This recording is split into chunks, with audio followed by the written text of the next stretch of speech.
and how it made you feel about the person who incorrectly addressed you. Was it off-putting? Maybe even a little bit insulting. Now, while keeping that in mind, picture this. You're 16 years old in a fancy nail salon. The sound of drills whirring and conversation flooded all around. You're alone working the front desk with an eager determination to prove to your new and much older coworkers that you have what it takes to coordinate the full salon. It's overwhelming. You feel overwhelmed, and frankly, like you have something to prove as the only employee on the team. An elderly client approaches the front, pulling you out of your thoughts. She's a familiar face and carries a sense of authority and intimidation in her matching pantsuit and stilettos. You check her out and wish her a good rest of the day. As she heads out the door, she leaves a fleeting "thank you" Mallory, which catches you off guard as you aren't wearing a name tag. Upon reflection, that moment in the salon changed my perspective entirely. I never thought that I could make such a difference in somebody's life, especially someone that I want to respect from so bad, that they learned my name without even asking. And on top of that, she remembered it.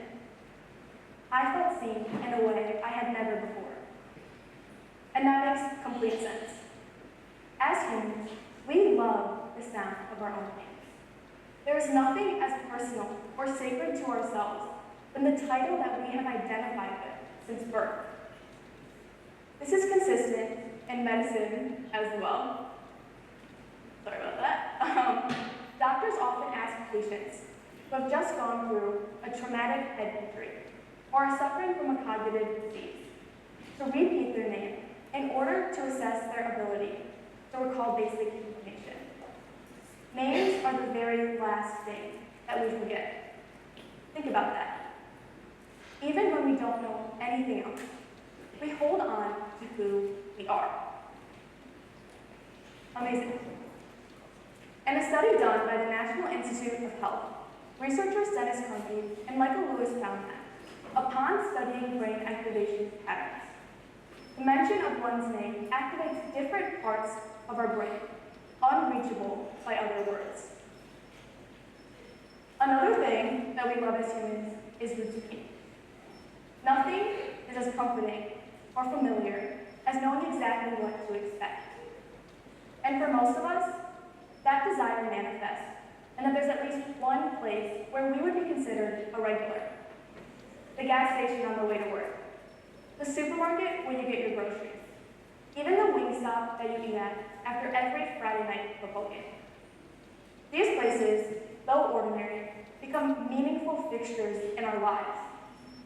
But places where the people behind the counter start to recognize us, when the routine becomes something personal.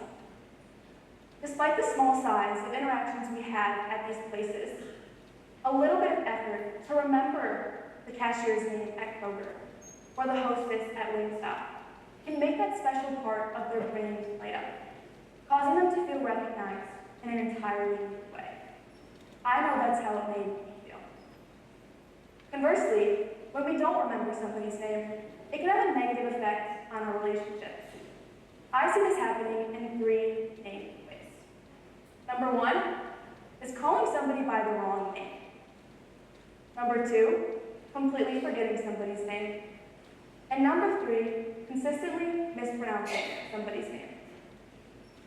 Even though we can't hold each other accountable to remember the names of every single person we've ever met, it really isn't a good look if you're consistently forgetting the names of those who surround you. Even if it's not intended, and let's be real, most of the time, it's really not.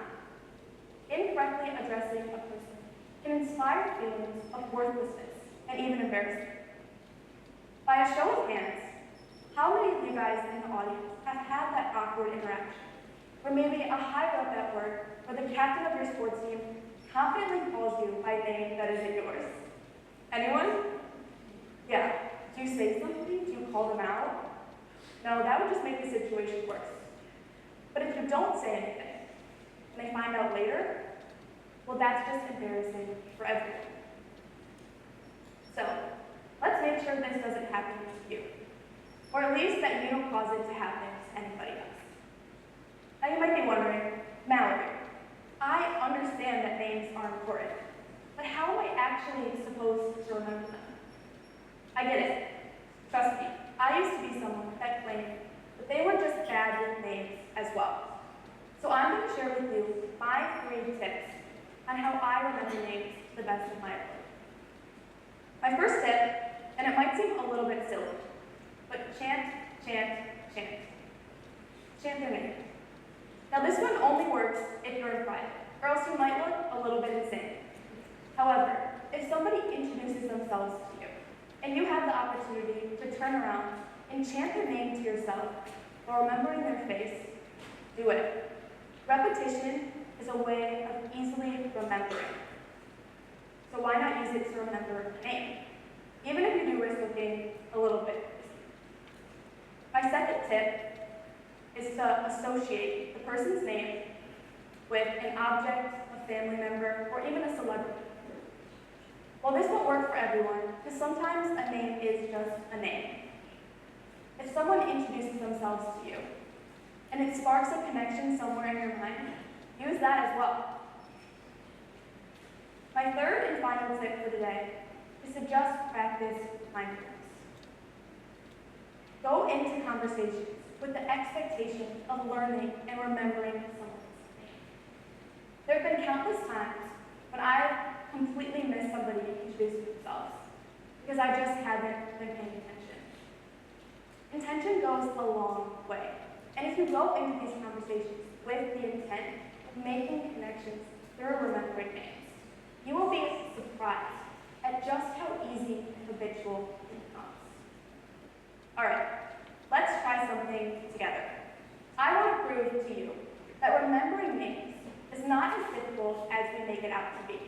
It just takes a little intention. Hi there, what's your name? Mary? Great, thanks. Everybody, this is Mary. On the count of 3, we're all going to say Mary's name out loud together. Are you ready? Okay. 1, 2, 3, Mary. Nice. Now look around. You just remembered a stranger's name in less than 10 seconds. Not bad, right? Do you know why that worked? Because we didn't just hear Mary's name. We used it. We listened, we said it, and for just a moment, we made Mary the very center of our attention. And if you forget, that's okay. Just ask again. It shows that you care enough to get it right. So use these 3 tips: repetition, visualization, and focus to learn the name of that barista. Address the receptionist as you walk past your work. And use them right now to learn the names of the people sitting right next to you. It could be an interaction that they never forget. So next time you're tempted to say, oh, I'm just bad with names, remember exactly what a name means. It's not just somebody's label. It's their identity. Just ask 16-year-old me behind that nail salon.